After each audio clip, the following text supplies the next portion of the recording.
So, Bo, I got some shit for today, man. They might say, man, you know what it is, man. It's the Up Top Down, man. Welcome to Up Top TV, man. You know, we tap it in on all levels. You hear me? Shout out to the team up top, man. We're going to get right up in this, son. Pause, man. Because I got to find out about this, man. Car snitching. Your car is tapped. It can be accessible to any hacker. This is real world. This may be the worst and scariest spying I have ever seen in your car, of all places. Because we sort of expect it from our phones, our computers that have cameras on it. We've come to expect it from apps, maybe our TVs. This is your car where you're having private conversations, you're doing things, you're talking to people, you're having people in your car, and there are microphones and there are cameras. And the level of spying from these car makers that is just kind of coming to light is frankly shocking. There's no other word for it. And we have been investigating, and we are going to. Everybody's fighting for data, yo. I don't care what you do. Just make sure you keep the data. The data is the most important part. The data is how you can reconstruct your business, how you can restart your business just with the data. You feel me? You can shut down your business and just use the same data with different clients. You feel me?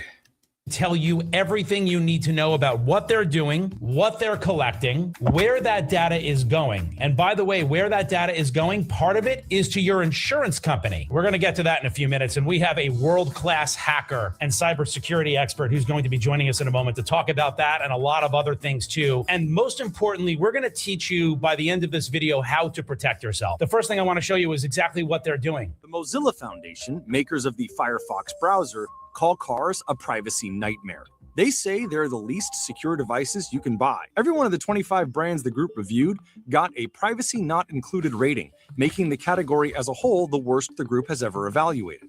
Nissan's privacy policy is probably the most mind-boggling, creepy, scary, sad, messed up privacy policy we have ever read, the group said in 2023. And we here at Privacy Not Included read a lot of privacy policies. True. And yet, overall, Nissan still fared better than Tesla. Making money off information about you, aka data monetization, has been hyped as a big business, albeit with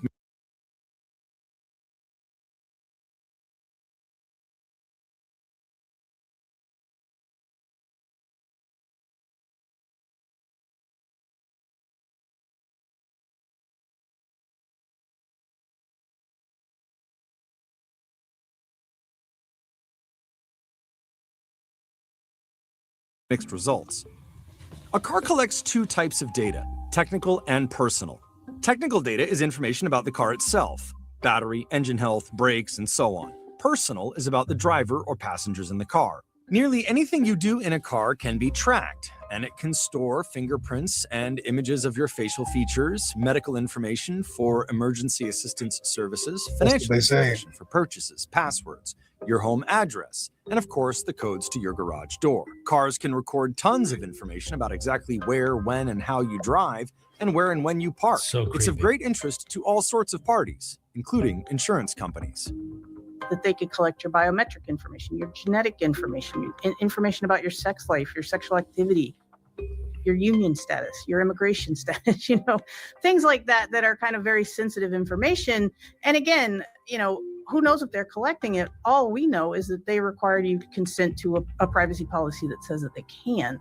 And the question then becomes, well, how does them, requiring me to consent to them collecting information about my sex life get me from point A to point B safely, which is what the car is supposed to do. That data is funneled into any one of 60 or so onboard computers. Cars also commonly have 4G or 5G modems. This, of course, allows anyone in the car to use the internet for work, navigation, or say if the kids in the back seat want to watch a movie on a road trip. But as you drive through the world, it's also broadcast. So what's that, OnStar? That's OnStar. You can pay for it, and then they do all that shit. I think that's OnStar. A Wi-Fi network and the car's serial number. Rear-facing cameras are required by law. Front-facing cameras are common, and a growing number of vehicles have cameras all around them, such as on mirrors for lane keeping assist features. Even some inside pointed at the driver, such as those used for the driver assistance system. Do you want the OEM constantly collecting a photo of you? So they see me when I'm letting the car drive by itself. That's crazy. Or your passengers inside the car? Okay, some of these are camera-based, some of these are infrared eye, monitoring systems. It kind of varies across the OEM and model of what they decided to use. Yeah, do I want a camera pointed on me that they're sending back to who knows who? Absolutely not. Let's bring in our cybersecurity expert and world-class hacker, Jim Stickley. And so you've watched all of this, and you always forget there are cameras and microphones in that car. Your car is the one place where you truly feel like you are in this private moment, where you collect your thoughts. Sometimes you talk out loud. Sometimes you're in a good mood, a bad mood. Sometimes you're arguing, through the speakerphone with your wife. Like, there's a lot happening in that car that you don't think anybody else would have any access to in any way. And then you start watching these things and you go, ooh, wow. Yeah, and these computers can track this, right? I mean, that's highly possible. Anything's possible now because they're talking about how much data they can gather that they've already acknowledged they're gathering. And then there's these other things where they go, well, like, for example, they say, oh, there's a camera in the car, but we're not going to take the pictures and upload them anywhere. Like, if there's any photos or anything like that, we're not going to send that out of the car. And you go, okay, well, that's today as of right now. But as you've seen, policies change. How many times have you received like an email that says, we've updated our policies? And it's just, okay, you don't have a choice. It just changes. So, it's 50 pages long, and they're basically telling us that they can track us, right? It's insane. And by the way, this is now costing us real money. This can cost you thousands of dollars because your insurance rates are going to go up. These car companies, according to their own policies, are sharing this information with data brokers and insurance companies. Jim, I want you to watch this. You roll that clip too. It's my LexisNexis Consumer Disclosure Report. I'm appalled. Hundreds of pages of data on Tamika Clay's LexisNexis credit report.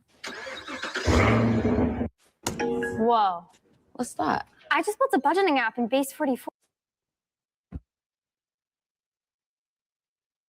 Arrow. Connecting to OnStar. She's learned the OnStar system is tracking things like acceleration events, high-speed events, and hard brake events. And GM shared 603 of those entries with data brokers. OnStar app, you're thinking safety and if it gets stolen, but certainly not spying on me and sending information to the insurance companies. It's the exact same scenario described in this proposed class action lawsuit filed just one day after Clay received her LexisNexis report this month. Clay requested the report because her insurance had gone up 80%. And when she tried to shop around, an insurance broker sent a denial letter and suggested she check her LexisNexis records to see why. All this means I'm a bad insurance risk and hike my premiums. Yeah, and this is how your rates go up without an explanation. So I wanted to actually walk people through this because you want to get that LexisNexis report on yourself. Tamika got it. She ordered it. It is 100% free. They don't tell you and they don't advertise that you can do this, but I want all of you at home right now to order your LexisNexis report. And I'm going to give you Jim, I want you to do it too. I'm going to give you a quick step-by-step. Go to Google and type in LexisNexis free report. You click on that top thing right there, order your report online. It'll bring you to this next screen. It's going to say consumer portal. It's the online request form. Scroll down from that, and it's going to ask you for your name and your address. And then you scroll down from that a little bit. And this is where some people may get a little wonky. I mean, LexisNexis is a legitimate company, but they do ask for your social security number and your driver's license number. You hit right at the bottom, request your consumer disclosure report. And within 10 days, they will send it to you right in the mail and it's free. And we should all do that because you should know what the insurance companies have, Yeah. And one thing to note here, there's going to be people who are going to be like, oh, I'm not going to give them my social security number. I'm not going to give them they have it. They already have your social security. They already have your driver's license number. You're kidding yourself if you think you're protecting yourself by not sharing it with LexisNexis. God forbid you're in an accident. Wait until you see what happened to this one guy. He was driving it was like a 1-year-old Toyota, pretty new car. It catches fire on the road. And Toyota's like, not our problem. Why? Because they were spying on him. They went into his data and found that he had gone over the speed limit or something at a time, not even at the accident time, like some other point in time. And they're like, we're not going to pay. This is unbelievable. This is going to make you angry. Clip 3. Ryan was driving his 2023 Toyota Corolla GR on the highway. He then noticed that something was wrong. Smoke started pouring into the interior. Brian pulled over to take a look and see what was going on. And before he knew it, the front end of the car was completely in flames. Some of the damage was covered by insurance, but the remaining cost was to be covered in a warranty claim by Toyota. After all, the car was only 1 year old and just caught fire for no apparent reason. But to his horror, Toyota denies his claim. Why? According to their reply, his car had sent data packets to headquarters indicating that he'd driven in excess of 85 miles per hour at some point during his ownership. Among other excuses, they concluded that they couldn't provide any assistance due to his irresponsible driving. This was despite the fire having nothing to do with how fast he'd driven the car at a completely separate time. They are gathering every piece of information about you at every moment you're driving so they can use it against you later. But now imagine, so that's all bad enough, right? The data brokers have it. The insurance companies have it. Now what happens if law enforcement gets it? Ford has just put in a patent request where they want to be able to send information if you're speeding to the police. Here's what they're doing. Might just be parked in your driveway. Ford just patented newly developed camera technology that could turn all their new cars into rolling police informants. So will this make the road safer, or will it turn America's motorways into surveillance zones? Well, recently Ford submitted a proposal to the U.S. Patent and Trademark Office to equip new cars with cameras and sensors that could detect speeding violations of other drivers. But it wouldn't stop there. The system would then automatically share the data with local police. Look, this Orwellian future is far from reality. Questions remain if it would even be possible to prosecute moving violations without the presence of an officer witness. From a business perspective, I don't get why they would do this. I know. That's like them saying that, hey, from now on, your Ring camera at your house is going to be monitored by the police so they can watch your neighbors. Like,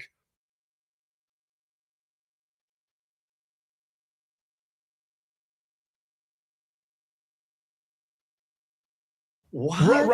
Right. Who would buy a Ring camera? But wait, it's worse. And Jim, I definitely want your expertise on this. There is a CIA officer who is pretty huge on TikTok right now. He talks all about the CIA. And he was asked, can the CIA take control of your car computer?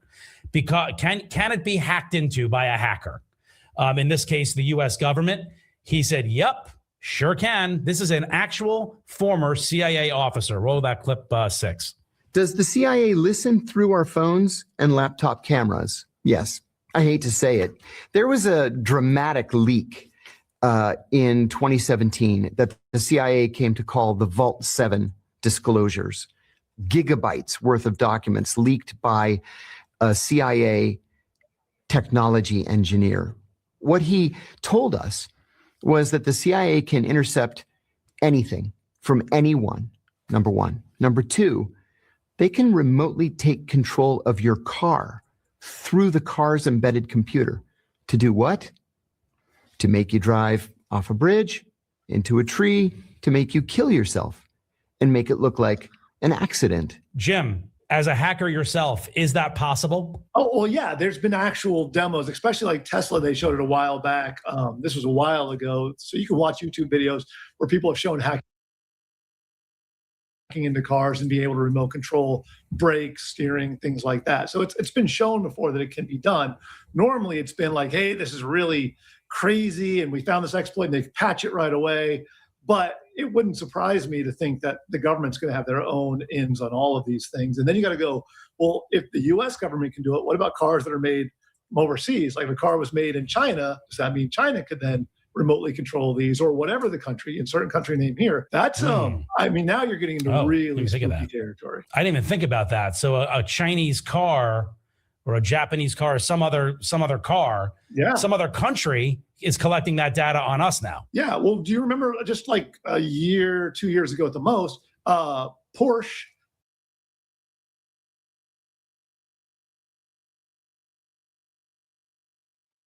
every Porsche stopped working in Russia overnight because Porsche had decided that they were going to discontinue some sort of support of Russian after something to do with Ukraine during that time.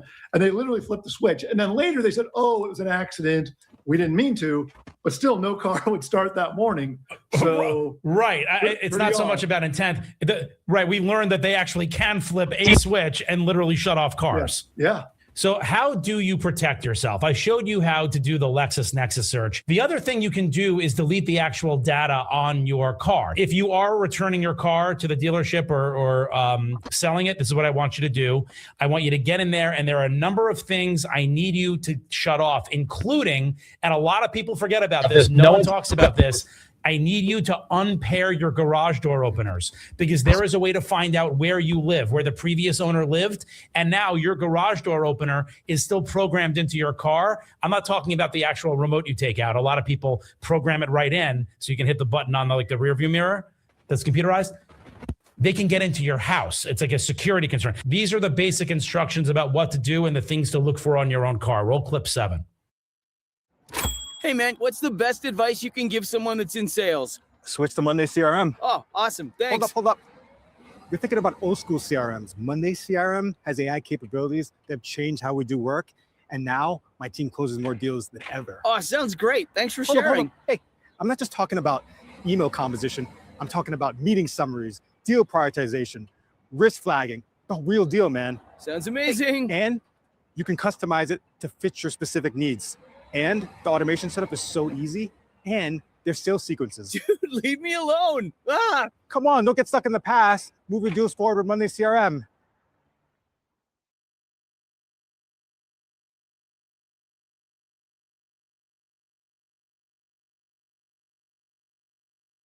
I think we're going to go with you guys. That's great.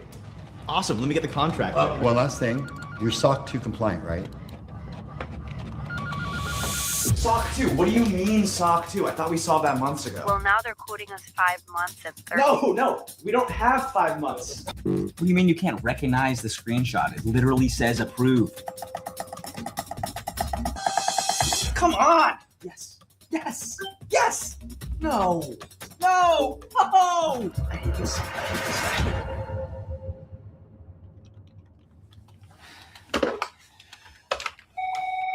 Hello? Hey, Mr. Hendricks, we're ready. We're SOC 2 compliant. Well, that's great, but we actually signed with another service last month. Okay, then. Honestly, I'm just really impressed how fast you guys got it done.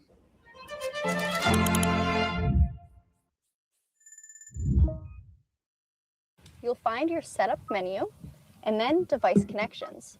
From here, you'll go to device connections one more time and then delete devices. Slide on over again to your main infotainment screen, and then you'll go to your navigation menu. From here, you might have your home, work, and even some contact addresses saved. You'll typically find everything under saved places. So if you've previously connected your home's garage door to your car, here's how you reset it. So you'll head on over to your buttons here, press the first one, and then also press the third one. You're gonna press and hold and hold and hold until that center light starts flashing. And when I say hold, we're gonna hold it for a while. We'll do this in real time, no editing. Seriously. There we go. So that is how we know that our home address or home garage door has been successfully unpaired from the vehicle's home link system. And slide over till we find setup. And just like I mentioned with all our other steps, the layout may look different on your specific car. Once we're in setup, we'll then go to general. And then from general, if you scroll down on the bottom, there's a reset button. Now from reset, you can do delete your driver profile, because on our newer vehicles, they have 3 driver profiles, driver 1, driver 2, and guest. So it only deletes the info saved in that select profile, or we can reset and delete all. So we're gonna do reset all, press that, reset system.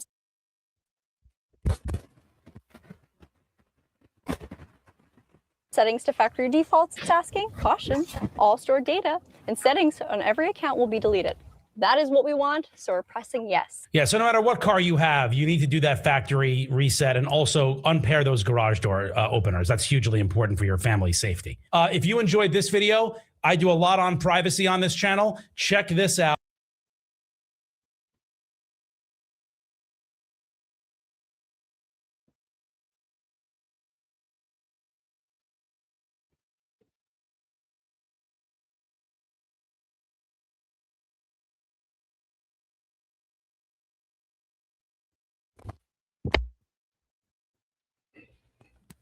Bro, what are they doing? What are they trying to like? What are they trying to see? Like, and I wonder how long they've been doing this. Because her lawsuit was years ago. And she had a challenger. You feel me? That was like a old shit. Might have been the 2013, 14, like, but they had to be doing that before that, man. But there you go, man.